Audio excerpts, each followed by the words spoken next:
Hello, my fellow philosophers. Today we will be going over 3 very different philosophies to try and shed some light on these great ways of thinking.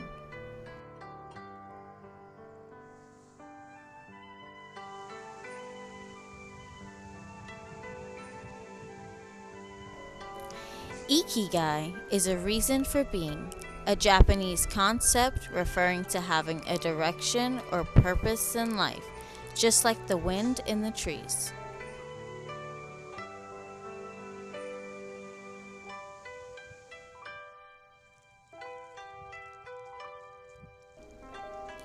And by providing a sense of fulfillment and towards which they, the person, may take actions, even with falling leaves, everything has a time and a place,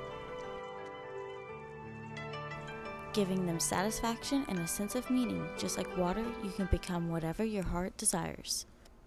In our next philosophy, Stoicism is the endurance of pain or hardship without the display of feelings and without complaint.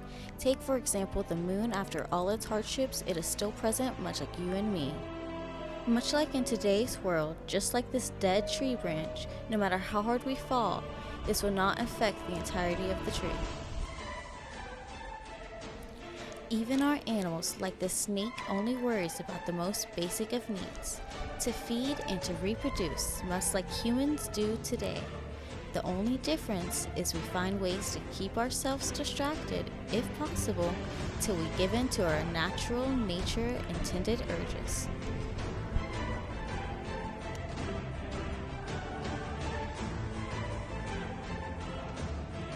Zeno of Citium founded Stoicism in Athens. This school taught that virtue, the highest good, is based on knowledge. Emperor Marcus Aurelius studied these ancient teachings, which led him to develop the 4 meditations on how to stay calm for the betterment of yourself during any situation. Last, we have Siddhartha, born a little around or after 520 BCE, who developed a philosophy called Buddhism, something we're all familiar with. Much like with the laws of nature, this man left everything behind to understand the way of the world and what it has to offer. And after finding pain in the world, Siddhartha put himself to the ultimate test, so much that he meditated for 7 days and fasted for 3, almost dying.